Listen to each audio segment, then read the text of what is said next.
Are you struggling with your line work in a tattoo? Well, you're not the only one. There's a lot of people that have problems with lining in a tattoo. And it's one of the hardest things to do and one of the hardest things to understand. So in today's episode, we're going to talk about the 3 biggest mistakes that people make in their line work that really holds them back and really have them from improving in their tattoo before they can even get to the shading. So without further ado, let's just dive down and let's start with the first mistake. Right here I am running my machine at about 7 volts and I'm gonna move way too fast just to show you what kind of effect that's gonna give you on the skin. Right here I'm gonna wipe it away and you will see that that line comes out very light.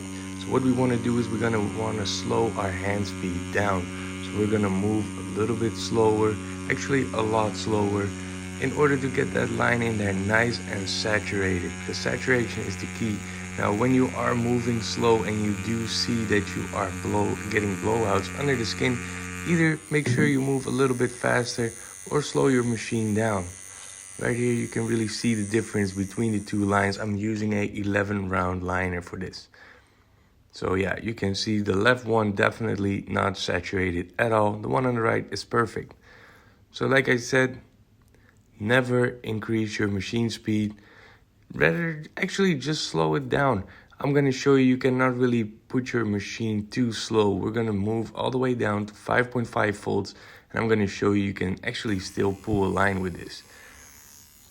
Now I do have to say, if you are going this slow, you might not be able to pull very long lines. So we'll just do a little short line, but I just want to show you that it is definitely possible to get a nice saturated line when your machine is running very slow, even with a 11 round liner.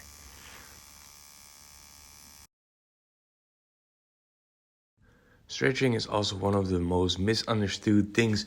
A lot of people think you either don't have to stretch or you can stretch too hard, which is definitely not the case. I'm going to show you on this little glove here. I'm sorry, it's a bit out of focus.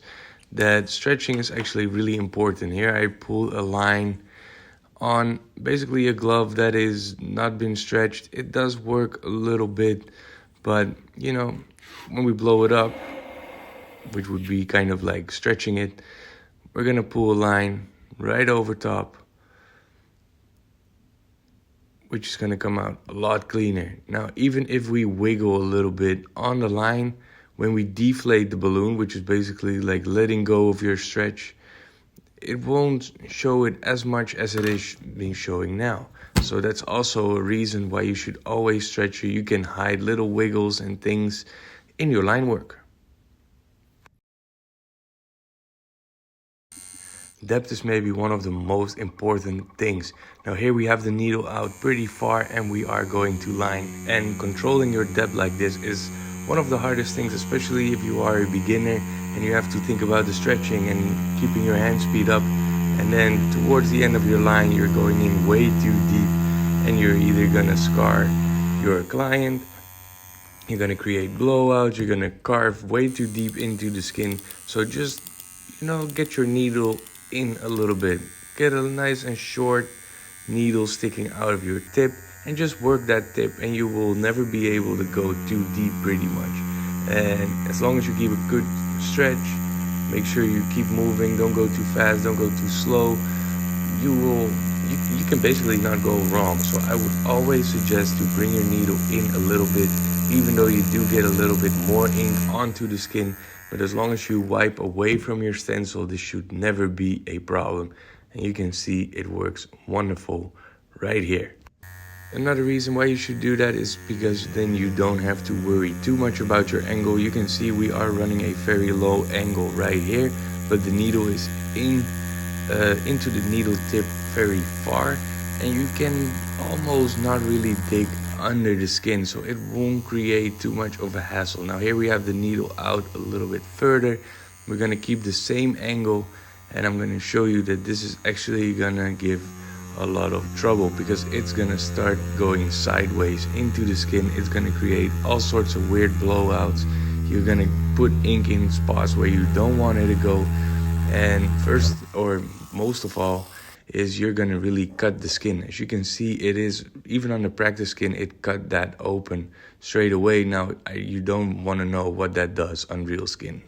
So I hope this was really helpful for you. Now, I do understand that all of these three things are really having something connected into the end result. I mean, if you're doing one of these three things wrong, you could be thinking that you're messing up something else, because if you don't stretch well enough, you might get a shakier line or a very light line, but that's because you're not penetrating the skin well enough. But it could also be because you are moving too fast. So it is really important that you don't try to fix one of these things, but fix all three of them things. So keep it easy, stupid, simple, basically. That's what I've always been telling you in my videos, is keep your needle out, not too far, especially if you're a beginner, because it's already hard enough to tattoo and you don't want to worry about actual controlling your depth by hand. Just run off the tip. It is gonna make it a lot easier for you. Yes, you might get a little bit more ink onto the skin, but make sure you don't wipe over your stencil and you will be fine. And once you got that done, make sure you lower your voltage and lower your hand speed down. And if you feel like you are not really getting the desired line weight, make sure you slow your hand speed down rather than speeding up your machine, because speeding up your machine will always make things worse and harder to control.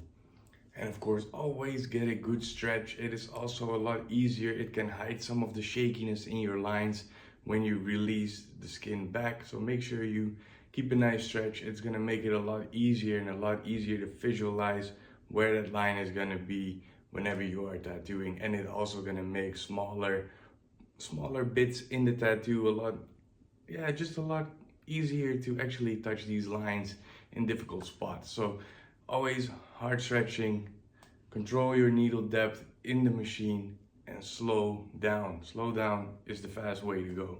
Now, if you want to see a video that is a little bit more in depth about syncing your hand speed to your machine speed, I do have a video on my channel and I will link it in the description down below, so you can have a little bit more of an in-depth video of controlling your hand and machine speed together, not only for lining but also for shaking. So make sure you do check that video out, because it's going to be very helpful. Other than that, I really hope you learned something from this video today. If you have any questions, make sure you drop them in the comments down below. As well, what I would love you to ask, because for a future video, I might want to do some reaction videos on some of my subscribers' work. So if you're unsure about what you are doing right or what you're doing wrong, go over to my Instagram account. I will link it in the description as well. Send me a DM with a picture of a tattoo that you did that you want me to critique. Of course, I'm not gonna burn you on this channel. That is not my intention. I just want to make sure you all learn something. So if you want to send a video in the or a picture of a tattoo that you did in the DM on my Instagram, that would be very helpful, so I can make a video and kind of teach you based on pictures that you guys send me, in making a cool video and a cool learning kind of video, so we can all get better at tattooing. Other than that, I just wish you all a wonderful day, and hopefully we'll see you in the next video.